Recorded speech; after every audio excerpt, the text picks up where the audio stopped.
The morning sun filtered through the tall windows of Buckingham Palace, casting golden shadows across the marble floors. Sergeant James Morrison had been stationed at his post since dawn, his polished boots reflecting the grandeur around him. He had served the royal family for 15 years, and in all that time, he had never witnessed anything quite like what was about to unfold. The palace was buzzing with preparation for the upcoming coronation ceremony rehearsal. Young Princess Charlotte, just 10 years old, had been practicing her role in the proceedings for weeks. Her grandmother, the late Queen Elizabeth, had always taken special care to ensure the young princess understood the weight and responsibility of royal duty. Charlotte carried herself with a grace beyond her years, and everyone in the palace had grown fond of her gentle nature and quick smile. Camilla, the queen consort, had been navigating her new role with varying degrees of success. Some staff members whispered in the corridors about her demanding nature, while others defended her as simply trying to establish her authority in an ancient institution. The tension between tradition and change hung thick in the palace air, and Sergeant Morrison could feel it every day he reported for duty. On this particular morning, Charlotte was scheduled to review the crown jewels with the master of the jewel house. It was part of her education about royal history and the UHS's symbolic importance of each piece. The young princess had been looking forward to this lesson for days, asking her father endless questions about the St. Edward's crown and the imperial state crown. Camilla had other plans. She arrived at the jewel house unexpectedly, her heels clicking sharply against the stone floors. Her lady-in-waiting struggled to keep pace behind her, clutching a leather-bound schedule book. Sergeant Morrison stood near the entrance, as was protocol whenever any member of the royal family visited the secure area where the crown jewels were kept. The princess was already inside with the master of the jewel house, her young voice filled with wonder as she learned about the Cullinan diamond and its remarkable history. Through the doorway, Morrison could see her carefully examining the cases, her hands clasped behind her back in the manner her late great-grandmother had taught her.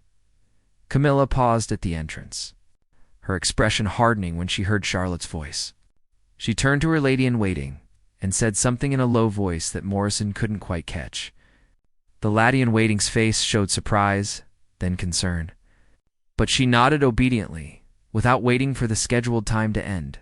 Camilla strode into the jewel house. Morrison instinctively straightened, his training telling him to remain alert. Something about the queen consort's demeanor set off warning bells in his mind. He had learned over the years to trust his instincts, and right now, those instincts told him to pay close attention. Inside the room, Charlotte looked up with her characteristic politeness. She started to curtsy, as protocol demanded, but Camilla waved her hand dismissively. The master of the jewel house, an elderly gentleman named Sir Anthony Rothwell, looked uncertain about whether to continue the lesson or excuse himself. Camilla's voice carried clearly into the corridor where Morrison stood. She informed Charlotte that the lesson was over and that the princess needed to leave immediately.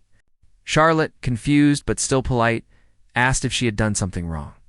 The master of the jewel house tried to intervene, mentioning that King Charles had personally approved this educational session. The queen consort's response was cold. She stated that schedules could change and that she needed private time with the jewels. Charlotte, raised to respect her elders and authority, gathered her notebook and prepared to leave. Though her disappointment was evident in her young face, Morrison watched as the princess walked toward the exit. Her shoulders slightly slumped. He had seen enough of royal children over the years to know when one was fighting back tears. As Charlotte passed him, he gave her a subtle, encouraging nod, which earned him a small, grateful smile in return. But then something happened that would change the course of that day entirely. As Charlotte was leaving, Camilla called after her, asking where the princess thought she was going with her notebook. Charlotte turned, explaining that it contained her notes from the lesson. Observations that her father had asked her to write down as part of her education. Camilla extended her hand and demanded the notebook. She claimed that any notes taken about the crown jewels needed to be reviewed for security purposes. The master of the jewel house looked startled by this assertion, as it was not standard protocol. Charlotte hesitated, clutching the notebook to her chest. Morrison felt his jaw tighten. The princess had every right to keep her educational materials. and the queen consort had no established authority to confiscate them. But he remained silent, watching the situation unfold, ready to act if needed. Charlotte, displaying wisdom beyond her years, politely but firmly explained that the notebook was part of her official education as directed by her father. The king, she would be happy to share her notes with her father first, and if he felt it was necessary, he could share them with anyone he chose. The temperature in the room seemed to drop. Camilla's face flushed, and her voice took on a sharp edge. She reminded Charlotte that she was now queen consort, and that the young princess would do well to remember her place. The words hung in the air like a threat, and even from his position, Morrison could see Charlotte's hands beginning to tremble. The master of the jewel house stepped forward, his voice gentle but concerned. He suggested that perhaps this matter could be discussed later with the king present. Camilla turned her attention to him, her eyes flashing with anger. She informed him that he was overstepping his bounds, and that she would not be questioned by Palace. Staff Morrison's hand moved slightly toward his communication device. He knew that protocol required him to remain neutral in family disputes, but his duty was also to protect all members of the royal family, especially the children. The situation was escalating in a way that made him deeply uncomfortable. Charlotte stood frozen, her young face a mixture of confusion and distress. She looked at the master of the jewel house, then at Sergeant Morrison, seeking guidance from the adults around her. Morrison could see the girl was trying to understand what she had done wrong, why a simple educational lesson had turned into this confrontation. Camilla took a step closer to Charlotte, and Morrison tensed. The queen consort's voice grew louder as she declared that things were going to change in the palace. She stated that respect and obedience needed to be shown to her position, regardless of anyone's age or title. She added that the old ways of doing things, the traditions that had protected children like Charlotte, were exactly that old and in need of updating. The young princess's eyes began to fill with tears, but she blinked them back bravely. In a small but steady voice, she apologized if she had caused any offense, but repeated that her father had asked her to complete this lesson. She asked permission to take her notebook to him, so he could decide what should be done with it. This reasonable request seemed to infuriate Camilla further.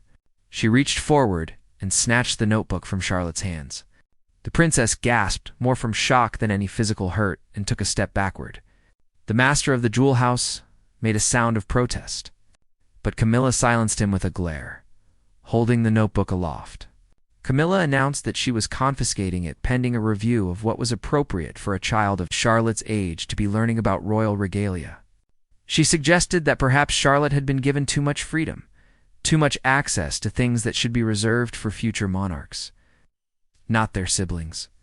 The words struck like a slap. Charlotte's face went pale as the implications sank in.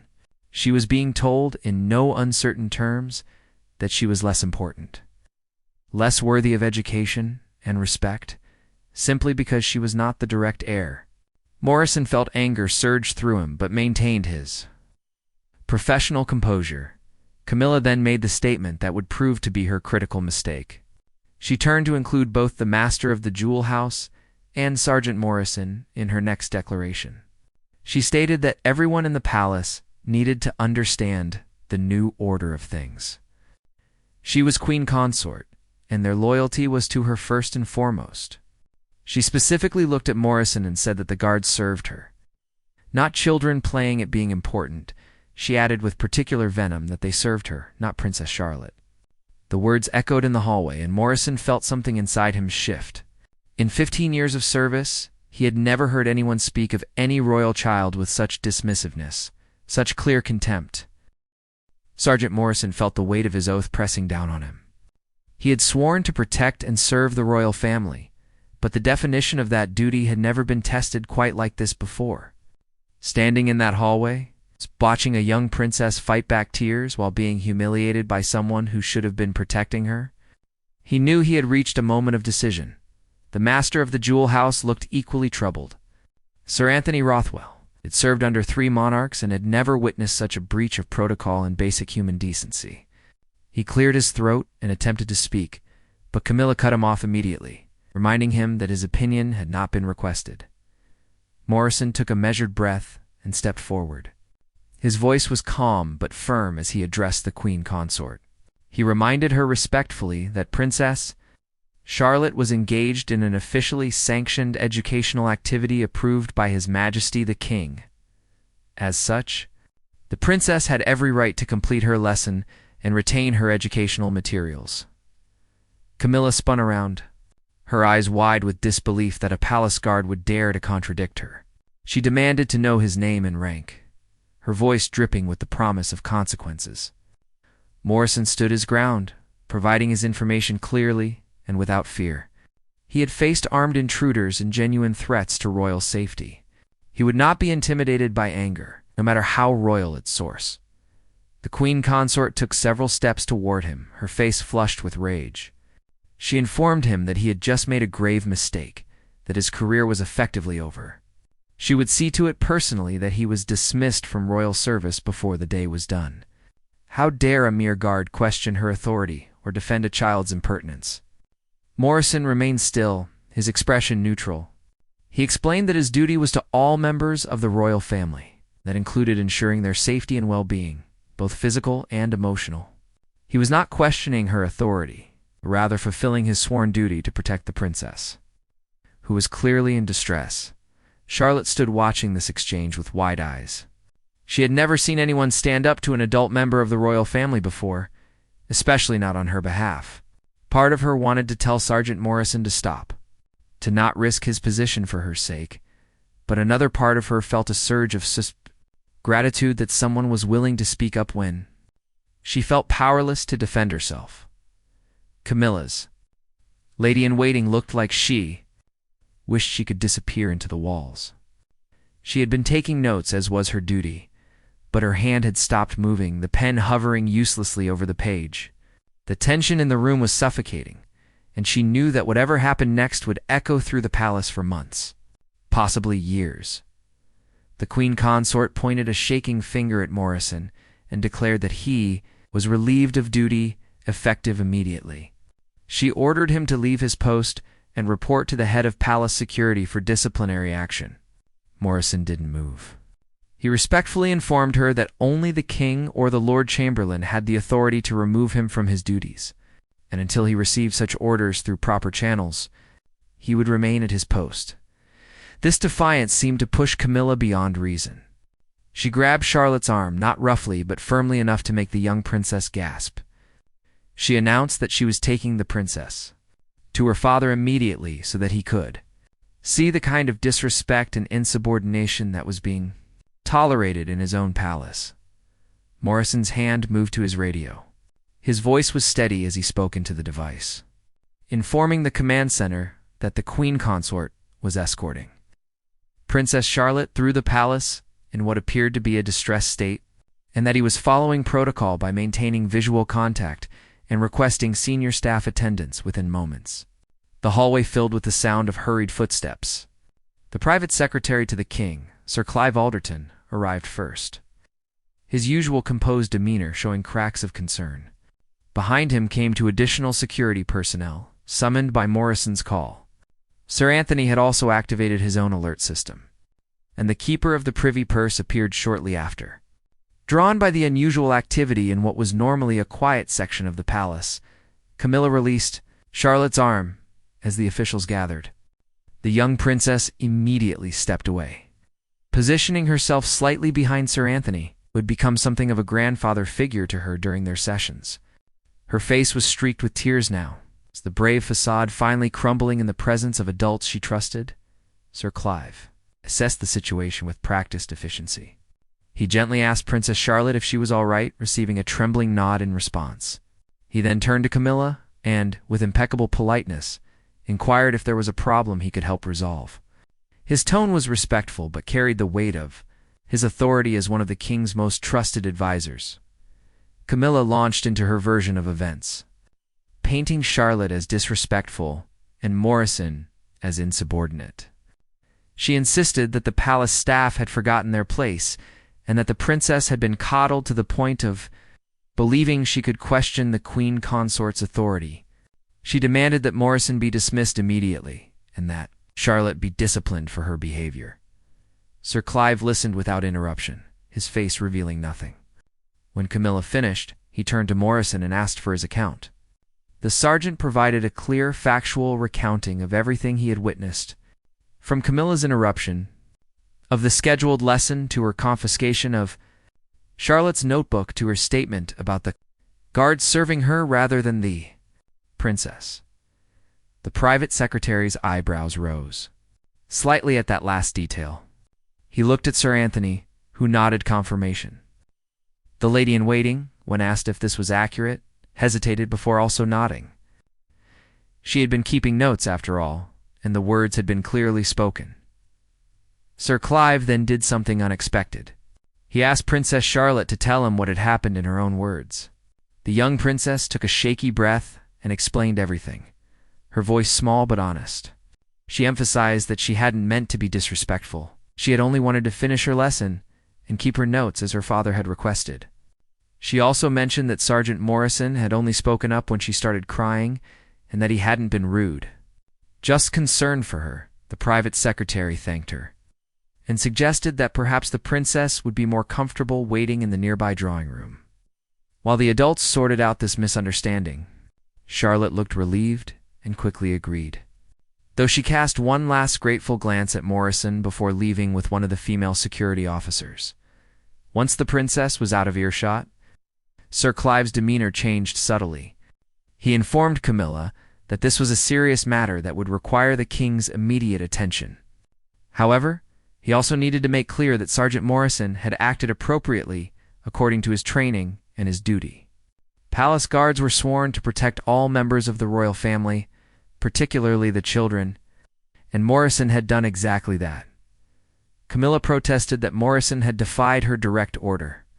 Sir Clive calmly explained that the palace operated under a clear chain of command, and while the queen consort held a position of great respect and authority, she could not unilaterally dismiss security personnel or alter approved schedules for the children without consultation with the king.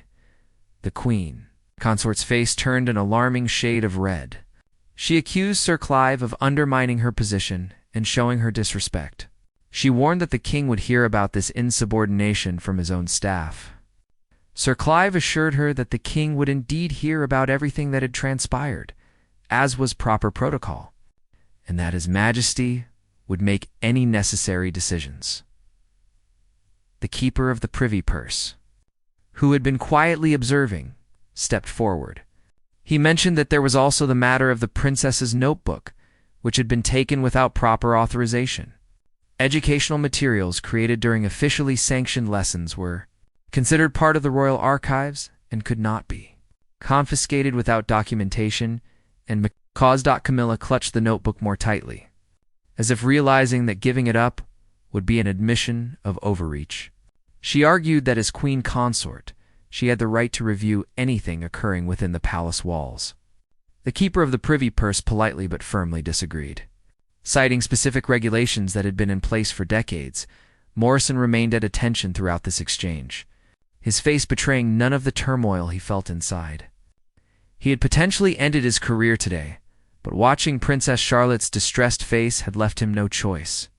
He would not stand by while a child was bullied, royal or otherwise, authority figure or not. Sir Clive made the decision to escort everyone involved to the king's private office. His Majesty needed to be informed immediately, and this was not a matter that could be resolved at staff level. Camilla initially refused, insisting she would speak to her husband in her own time. But Sir Clive gently pointed out that the involvement of security personnel and the distress of a royal child made this an urgent matter, requiring immediate royal attention. The walk through the palace corridors was tense and silent. Staff members who passed by quickly averted their eyes, sensing that something significant was happening. Morrison walked several paces behind, as protocol demanded, but his presence was a reminder of the central issue at stake. When they reached the king's office, his personal secretary looked surprised by the entourage. Sir Clive requested immediate access, describing it as a family matter requiring urgent attention. Within minutes, they were ushered into the presence of King Charles, who looked up from his desk with concern already clouding his features. King Charles rose from his desk as the group entered, his experienced eyes immediately recognizing that something serious had occurred.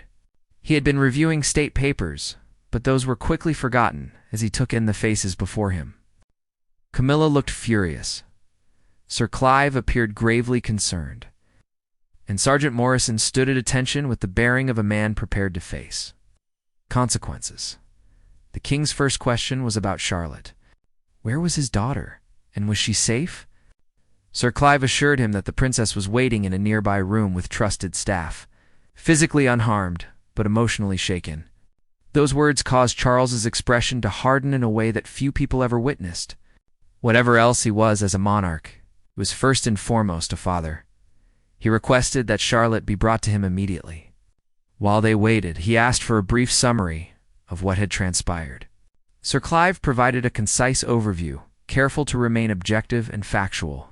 He mentioned the interrupted lesson, the confiscated notebook, the distressed princess, and the confrontation between Camilla and Sergeant Morrison.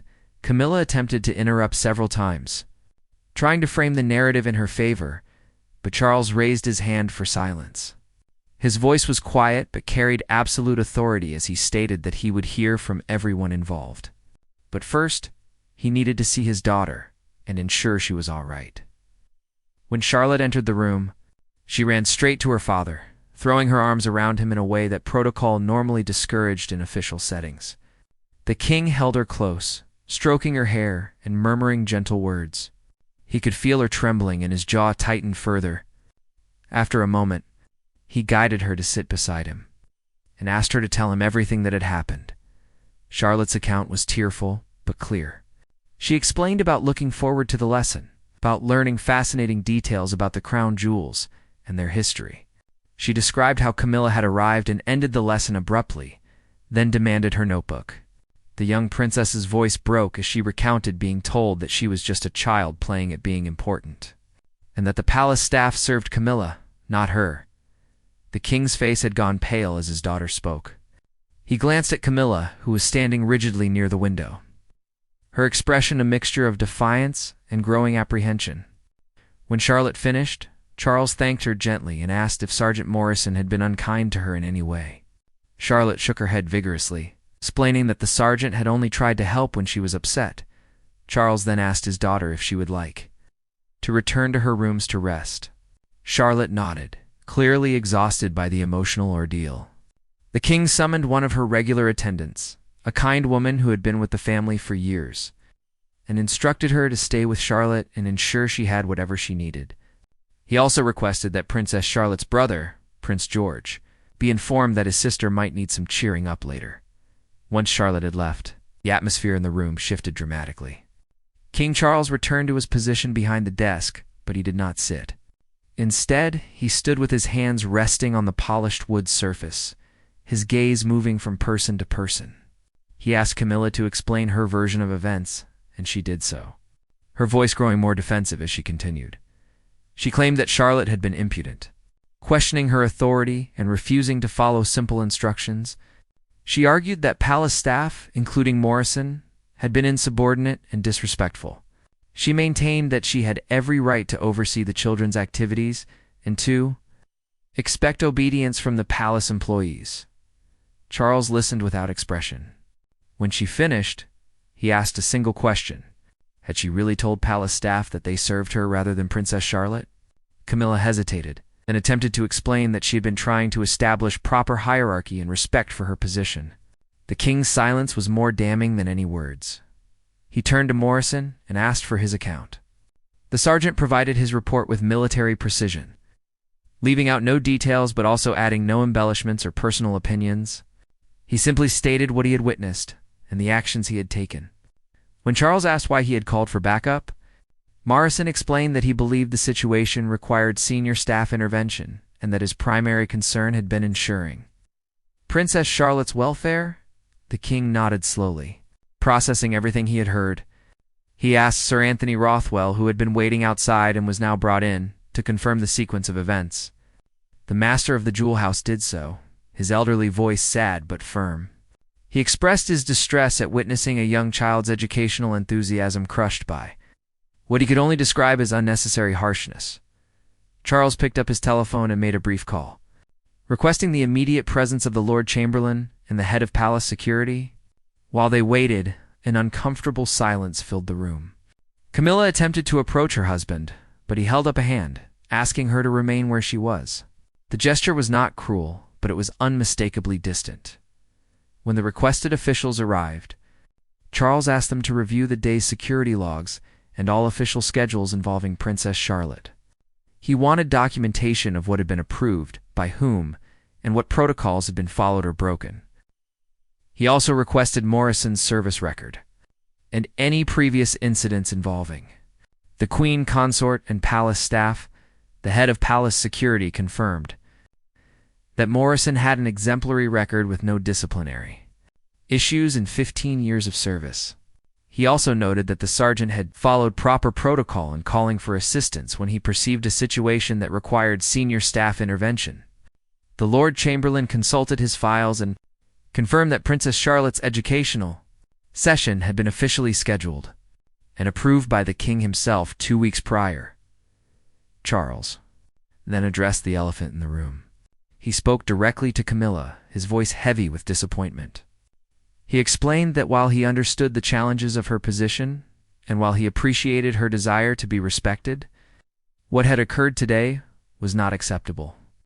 A child under his care and protection had been frightened and humiliated. Educational opportunities that he had specifically arranged for his daughter had been disrupted without consultation or cause. Camilla began to protest, arguing that she had been disrespected first, that she had been trying to establish necessary authority. Charles stopped her gently but firmly. He pointed out that authority built on fear and force was not true authority at all. The late Queen Elizabeth had commanded respect through dignity, wisdom, and genuine care for those around her, including the youngest members of the family. The king then turned to the statement that had triggered Morrison's intervention. He asked Camilla directly if she had truly said that palace guards served her, not Princess Charlotte. When she attempted to explain the context, he interrupted. He stated that there was no context in which such a statement was appropriate. Every member of the palace staff, from the highest-ranking official to the newest recruit, served the crown and the institution of monarchy. That institution included protecting and nurturing the youngest royals. Morrison stood silently through all of this, barely daring to breathe. He had expected dismissal, possibly disgrace. Instead, he was witnessing something he had never imagined seeing: a king holding his own wife accountable for behavior that had harmed a child. Charles made his decision clear. Camilla would issue a formal apology to Princess Charlotte. She would also apologize to the master of the jewel house for disrupting official royal education, and to Sergeant Morrison for attempting to dismiss him without proper authority. Furthermore, any future involvement in the children's schedules would need to be coordinated through proper channels. With his explicit approval, the Queen Consort's face went through a rapid series of emotions: shock, anger, humiliation, and finally something resembling understanding. She opened her mouth as if to argue, but then closed it again. Perhaps she recognized that pushing further would only damage her position more severely. Charles was not finished. He addressed Morrison directly, thanking him for his service and for upholding his oath to protect all members of the royal family. He stated clearly that the sergeant had acted with integrity and courage, that his actions that day represented the best of what palace security should be. There would be no disciplinary action. In fact, Morrison's conduct would be noted favorably in his service record. The king then requested a private conversation with Camilla. Everyone else was dismissed, with instructions that Princess Charlotte was to receive the Queen Consort's apology before the end of the day. Sir Clive would coordinate the appropriate arrangements. As the others filed out, Morrison caught a glimpse of Camilla's face. She looked smaller somehow, diminished by the consequences of her actions. In the hallway outside the king's office, Morrison finally allowed himself to relax slightly. Sir Clive approached him with a slight smile and a handshake. The private secretary mentioned that it took real courage to stand up for what was right, especially when facing someone in a position of power. Morrison simply nodded, still processing everything that had happened. Sir Anthony Rothwell also offered his thanks, expressing relief that someone had been willing to intervene when Charlotte needed protection. He mentioned that he had been teaching young royals for over 30 years, and that Charlotte was one of the brightest and kindest students he had ever had. Seeing her treated that way had broken his heart. As Morrison prepared to return to his regular duties, he was informed that he would be receiving a commendation for his actions. The head of palace security personally shook his hand and mentioned that the sergeant had set an example that would be discussed in training sessions for years to come. The proper response to authority was respect, but the ultimate authority was always the well-being and protection of the royal family. Later that afternoon, Morrison was assigned to discreet security duty near the drawing room where Princess Charlotte had been waiting. He wasn't supposed to be there according to the regular rotation. Someone in command had apparently decided that the princess might feel safer with a familiar face nearby. Through the partially open door, he could hear her talking quietly with her attendant, her voice still carrying traces of the morning's distress. The summons came sooner than expected. Camilla, accompanied by her lady-in-waiting and Sir Clive Alderton, arrived to speak with Princess Charlotte. Morrison stood at attention as they passed, and for a brief moment, Camilla's eyes met his. There was no anger there now, only something that might have been embarrassment or perhaps grudging respect. She gave him a slight nod, which he returned with perfect military precision. Inside the drawing room, Charlotte stood as Camilla entered. The young princess's training kicked in automatically, and she prepared to curtsy, but Camilla gestured for her to remain as she was. Sir Clive positioned himself near the window, present but giving them space. The queen consort's lady-in-waiting stood by the door, her notebook ready, but her expression sympathetic. Camilla took a seat across from Charlotte and was silent for a moment, clearly gathering her thoughts. When she finally spoke, her voice was different from the harsh tone of that morning. She was measured, careful, and perhaps for the first time, genuinely thoughtful about the impact of her words on the young girl before her. She began by acknowledging she had handled the situation badly. She admitted that she had been frustrated and had allowed that frustration to guide her actions rather than wisdom or kindness. She apologized for interrupting Charlotte's lesson, for taking her notebook without proper reason, and most importantly, for making her feel small and unimportant. Charlotte listened with the careful attention she gave to all serious matters, her hands folded in her lap. Her eyes were still slightly red from crying, but she maintained her composure with remarkable maturity. When Camilla paused, the young princess spoke quietly, thanking her for the apology and admitting that she hadn't understood why the morning had gone so wrong. The queen consort's expression softened further. She explained, in terms that a 10-year-old could understand, that sometimes adults struggle with new situations and responsibilities. She confessed that trying to find her place in the royal family, to be respected and to know where she belonged, had been harder than she expected. But that was no excuse for treating Charlotte unkindly.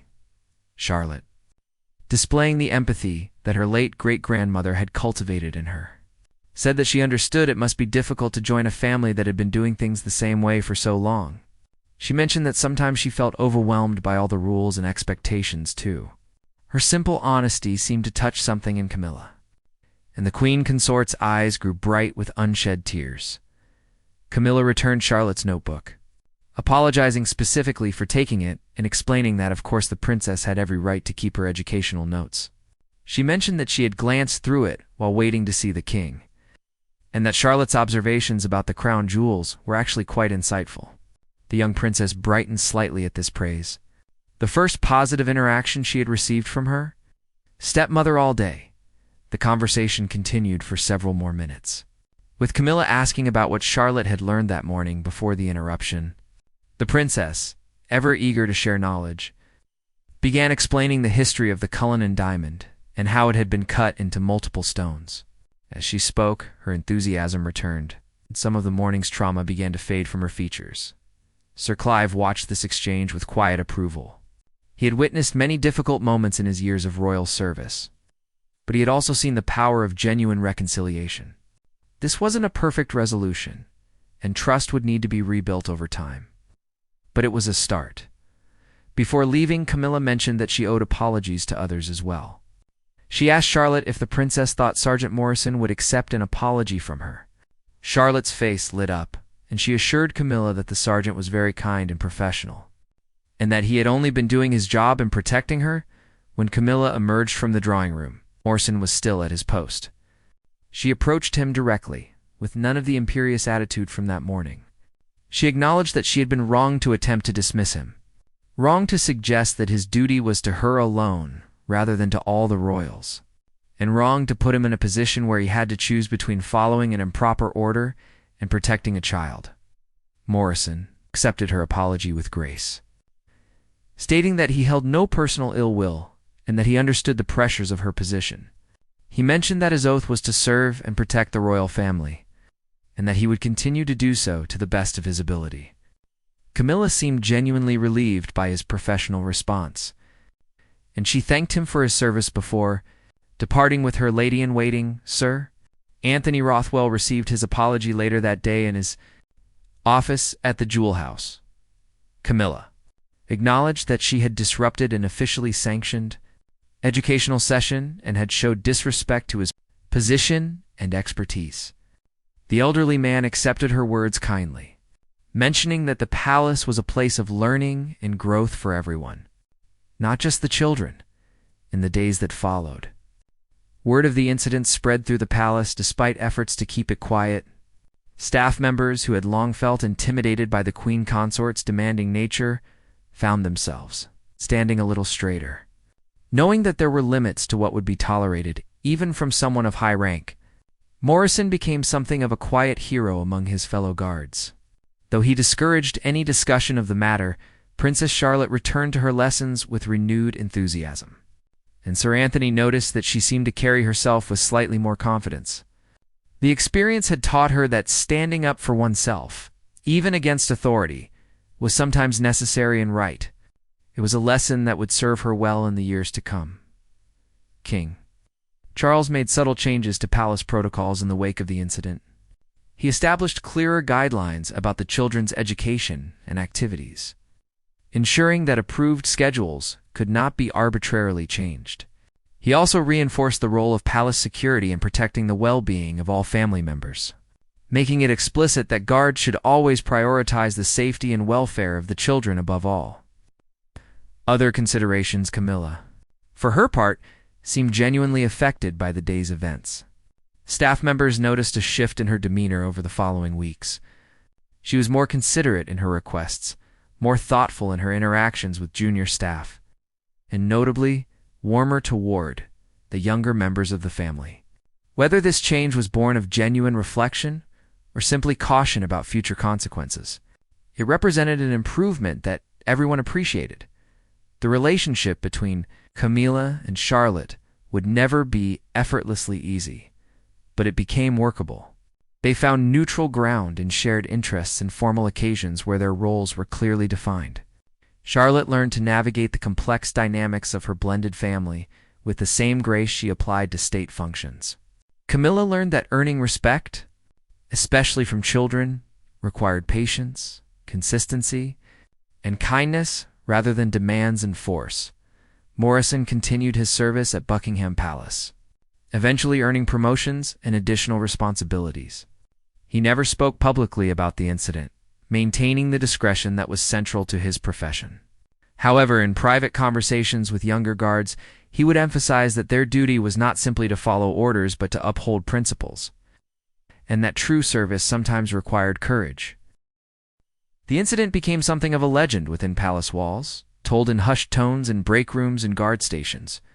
It served as a reminder that position and title, while commanding respect, did not grant unlimited power over others. The palace, for all its grandeur and tradition, was ultimately home to a family. Families required love, protection, and mutual respect to function.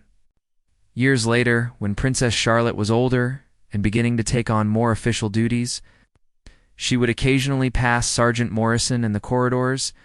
They would exchange polite greetings, professional and proper, but there was always a moment of recognition in their eyes. He had stood up for her when she couldn't stand up for herself, and that was a debt she would never forget. The crown jewels continued to dazzle visitors and students alike, each piece carrying its weight of history and significance.